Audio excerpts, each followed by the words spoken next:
Disney Star Wars. What a fantastic franchise. Very good actors, storylines of grumpy old men without hope who then find hope. And they even have special need giraffes with big old milkers. Disney have handled the responsibility very well, and they even managed to unlock the special ability to minimalize black characters on Chinese posters. But most importantly, Disney single-handedly destroyed the Patriarchy in one scene. These are just a few reasons why Disney deserved their very high ESG score, and then all the losses that go with it. Oh, it's all going to plan. So what do we have today? Ah yes, Ahsoka, a very strong female lead of utter power, because they have never done that before. And little known fact, she's actually also Trump's long lost daughter. So, begin and here's some backstory where the evil orange man was mail-in voted out of office, and a new Republican has risen, and all of his community knows agents are hard at work undermining democracy. But there's also whispers of the Grand Admiral Thrawn, once thought to be dead, but is somehow still possibly alive, who will galvanise those totally evil ultra mega people and start another culture war. But if we take a step back, isn't that what they did to Palpatine in that Star Trek episode, which went on to absolutely bomb? Doesn't matter, because former Jedi trainee and sassy strong lady Ashoka captured one of Thrawn's evil allies and learned of a secret map which is vital to the enemy's plan, just like the dagger was in Galaxy Quest, which was the key to everything all along. So she's after it, while also transporting her prisoner to the New Republic for trial. Let's head to a ship. Pretty big, right? Yep. But what's in it? Oh, it's Star Commander Man, where they're learning about another ship entering their airspace, so get demanding to know who they are. But hold on, the signal code that they're receiving from it says that it's a Jedi ship, so that means they're actually totally cool. But Star Commander doesn't believe any of it, because if it isn't on CNN, then it's totally fake news. He goes to meet them after they docked in his ship, and there they are. So Star Commander is like, oh, pretty cool to see some Jedis hanging about in space. If you were actually Jedi, you're just big fakers who are also part of the Empire and probably vote for the Orange Man. Or he's calling them out big time, so he puts them under arrest. Oh no, Star Commander was right all along. They were evil people, who then stab him to utter death. One of them is music legend Blondie, but she's now totally evil, and she kills the Vice President Star Commander, while Grandad opens the door to save that evil bitch prisoner that Ahsoka was meant to be prisoning, and she tells him that that utter dildo of a Jedi, Ahsoka, knows about that map, and knows our evil leader is alive, who was meant to be dead. We've got to get out of here, bro. Scene transmission, and we're in fake Egypt, where a very mysterious woman of power is walking. I wonder who that is. Is it the ghost of Margaret Thatcher?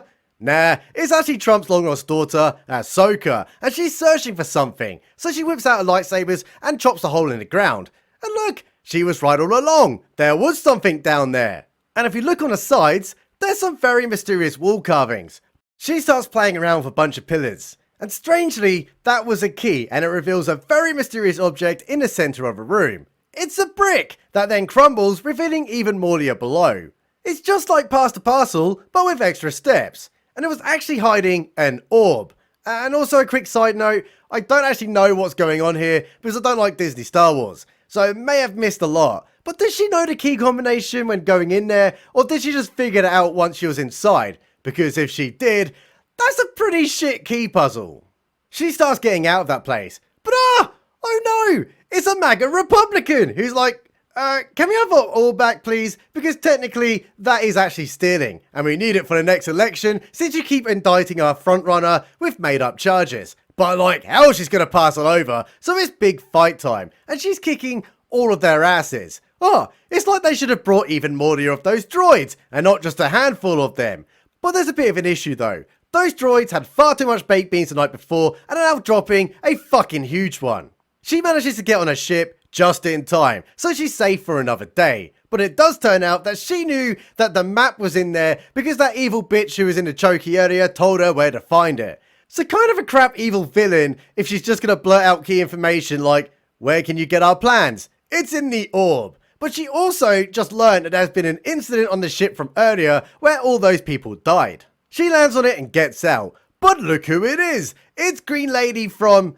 Well, actually, I don't know where she's from because, again, I don't like Disney Star Wars. So she tells her, "We're really sorry, me old mate, but we kind of lost your prisoner and loads of people are dead." So they get investigating where they wonder who those evil guys were and how did they get the Jedi forces? What went wrong in their lives to be totally evil? That's a real toughie, but she does have the map orb of where they can find the Admiral Thrawn who could still be alive, so you know, silver linings and all that. General Green Lady is like, "Oh, this can't be, he totally got killed to death at the big war we had." But Ahsoka informs her, no one ever saw him dead, which is surprising. Why did you not follow that one up? Did they just leave him there and walk away thinking that the space janitor was going to hoover up his remains? Who knows? There's also a little bit of an issue as well. RoboCop has just informed them that they cannot unlock the orb thingy because it's like a little key, as it has been encrypted and they need a code breaker. Let's head to Space Santa, who's informing all those guys that we totally made and voted the evil Empire dude out of office, and we collectively smashed that fash. So let's have Commander Sabine say a few words for us. But oh no! She's not there for some kind of reason. Oh, she must just be on a tea break. It's an awkward moment for them all. So Space Santa tells the Gopher Man, "Look, go speak to the peasants while I search for Sabine." Well, he doesn't need to because I have found her, guys. She's on her moto bicycle. Wow, that's so cool going in a straight line while speeding. But if we look upwardly, there's the space police telling her to stop. You know, important people are looking for you because, you know, it's a ceremony and you're meant to be giving a speech. But she's like, "I don't care." And that's really, really cool. I mean, imagine defeating a really bigly enemy and not commemorating all the lives lost. Wow. What a role model for future generations. So they go on a little chase sequence because of reasons, and then immediately the chase is over, and now she's stroking her retarded cat. She's also a cat lady who lives alone. Kind of not doing those stereotypes any favours. So she starts opening up a recording where a hologram man says, "Sorry I ran away, bro. I just needed to go do some things. Hope you're alright though, innit, mate? See ya." Flip Flop as Evil Blondie is now checking out fake Egypt. It's completely trashed after all those baked bean droids exploded. And look, there's Very Evil Lady, who's just been informed by her granddad that either Ahsoka has the map or it got blown up in his utter whoopsie daisy. And that's cool, says the Very Evil Lady, but I must go now because of reasons. So granddad turns to Evil Blondie saying, "You better go find that Sabine lady, because she may have the orb, even though I have no idea if she has it or not. I'm just making up as I go along." Let's head back to Sabine, and she's struggling to sleep, and that was probably because of all the cocaine. But wait a minute, she's getting a cool transmission and then goes outside where a bunch of ships are going overhead and one of them is Ahsoka's. Therefore, it is meeting time, where Space Santa tells her, "Oi you little dildo, you missed the ceremony." But she tells him that it must have slipped her mind.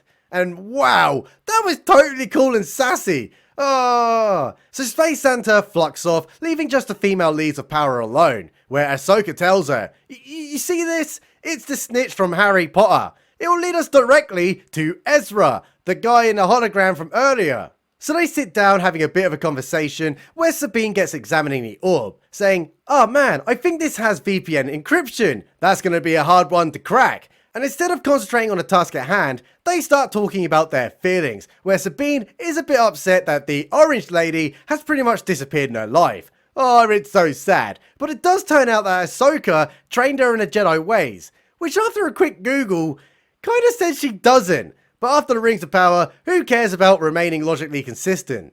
Sabine informs her that she's going to take the orb back to her house because after the global lockdown, well, she kind of likes working from home. But Ahsoka ain't having any of it, saying, "Look bro, that's a really bad idea and it needs to stay in this ship. But I'm just going to walk off, immediately turning my back." Ahsoka meets up with her oversized kettle, who's working out who those evil Jedi guys are. And it turns out that their lightsabers were constructed in the exact same way that oversized kettle taught the younglings many years ago. Oh no, not the younglings! And one of the lightsabers does give away one of the owners. It was Grandad, Baylan Skull, who disappeared mysteriously after the Clone Wars, and he's training that evil blonde bitch in the naughty Jedi ways.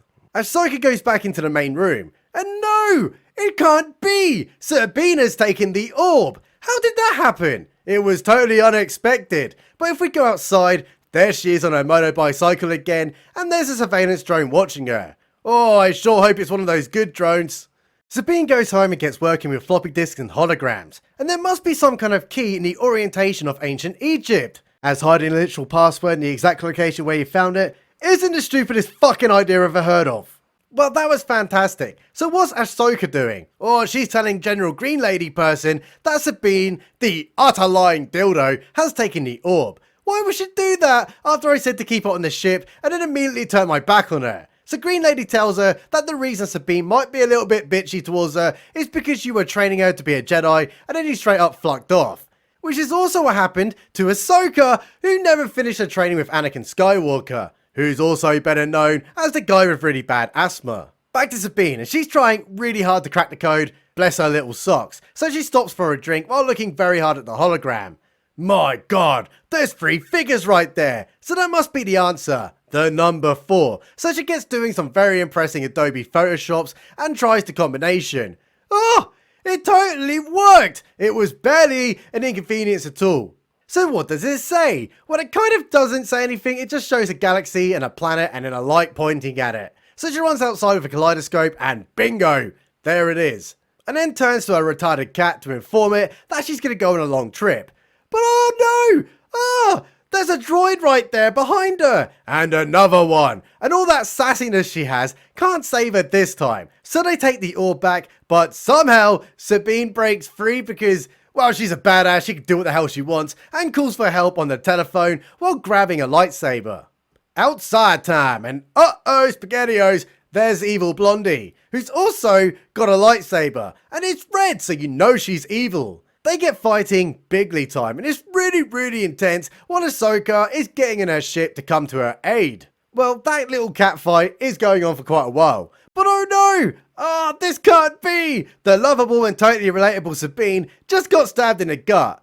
Pretty much like Han Solo did. So she's definitely going to die. I mean, like, really die. Because that was a bloody lightsaber, and you don't really come back from that. Episode end. And well, that cliffhanger really has me at the edge of my sofa, just hoping to get more sassy one-liners in the next episode. Big shout out to my Patreon boys and guys, Stephen P, the Mighty Pen. Subscribe button.